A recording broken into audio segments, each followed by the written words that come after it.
Yes, thoroughly amateur. If you want professionalism, I'm sorry, I don't have the ability to provide it. I might be able to be a professional presenter, as the Brits call it, talking head, whatever. I don't have the ability to do professional production, and I don't have the money to acquire that ability. So, thoroughly amateur is what you get. What you see is what you get. WYSIWYG, as the old BBS acronym was. I'm Robert McKay. I do hope you'll subscribe to the channel, click the like button on the video, click the notification button. Not necessarily because you really are the biggest fan of this, although if you are, thank you. But the more people do that, the wider the reach of these videos, and the more likely newbies are to come across information that will benefit them, which is the whole point here. What I want to do now in this video today, let's see, it's 16:56, 4:56 in the afternoon for civilians. And I want to talk about the 5 whiskeys that I would recommend for people who are just beginning in whiskey. Now, these are not my 5 favorites. I've done a video on that, which I will upload before I upload this one. And those are good whiskeys. I don't deny it. I love them. That's why they're my 5 favorites. But somebody who's just starting might not be ready yet for those whiskeys. I wasn't when I started.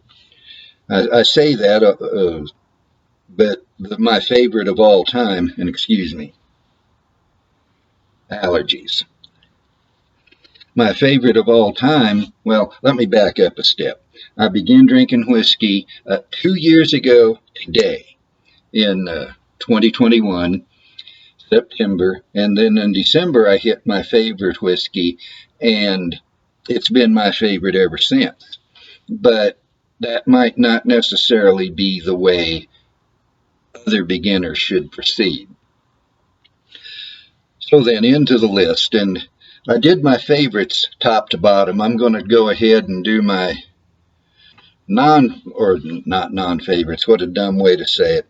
I can be stupid, believe me. My 5 recommendations for beginners from number 5 up to number 1. And that number 5 is Elijah Craig Small Batch Kentucky Straight Bourbon Whiskey. It's 94 proof. Here in Albuquerque, the last time I checked the price, it was $31.99 for a fifth, 750 milliliters, if you think that way. I learned my terminology long before I drank whiskey. I learned thinking proof in terms of a fifth or a pint, and so that's the way I describe it.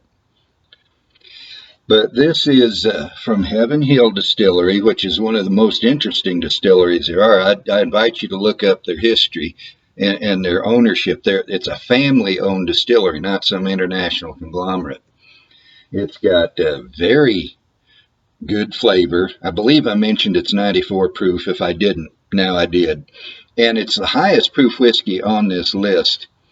And the reason that I'm not giving proof is proof can be tough on a beginner. Even 80 proof can be hot to someone who's never drank whiskey before. Now, I want to mention that term small batch in the name of this. It really doesn't mean anything. One distillery might say that 3 barrels is a small batch for them. You get a giant like Jim Beam, 1,000 barrels might be a small batch for them. It has no actual meaning. But this is good whiskey. I definitely recommend it.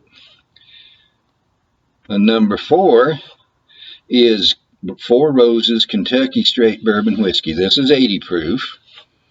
And 4 Roses does something interesting. They have 10 different recipes. It's, if I remember right, it's 2 mash bills and 5 different yeast strains. And the yeast makes a difference in the whiskey. You can do exactly the same thing in every detail except change the yeast and you get something different. But all 10 recipes go into this bottle.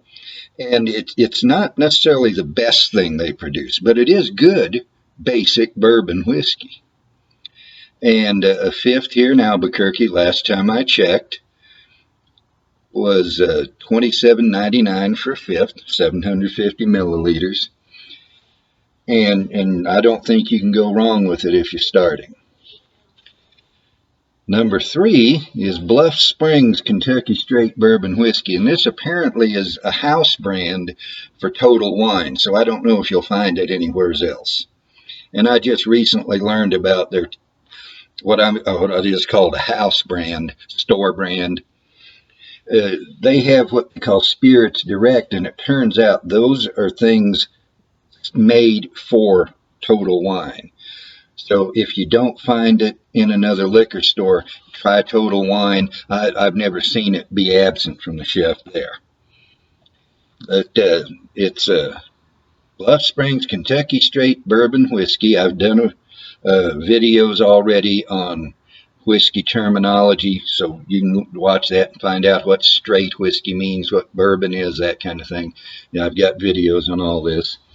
This is 90 proof. I did a video, if I remember right, on proof.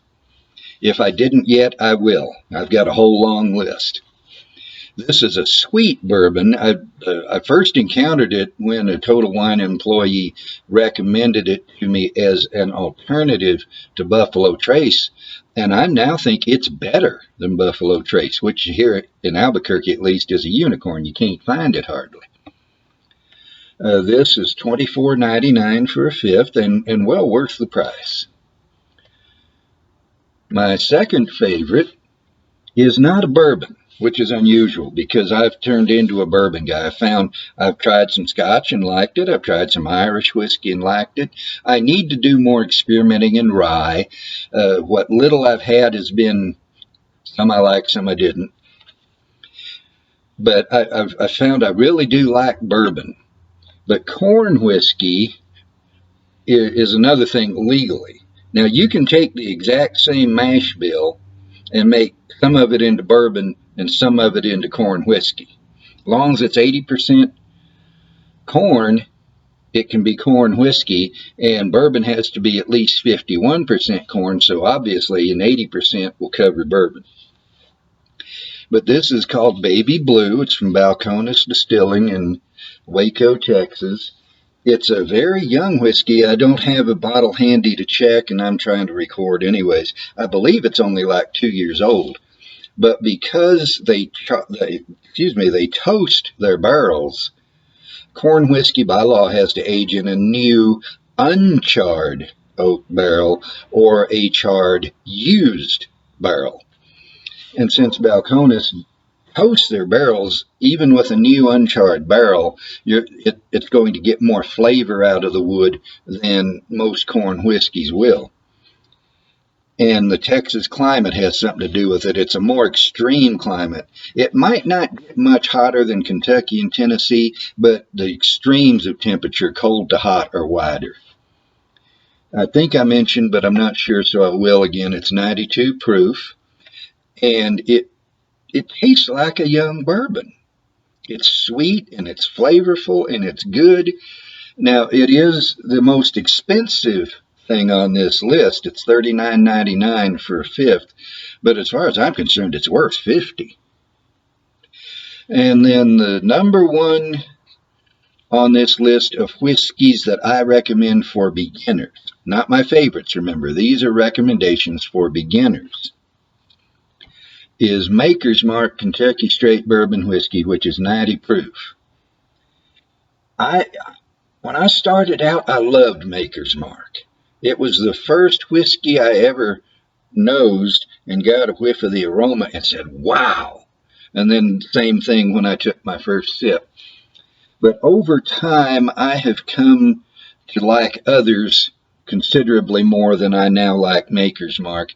It came to seem to me a metallic vanilla in it.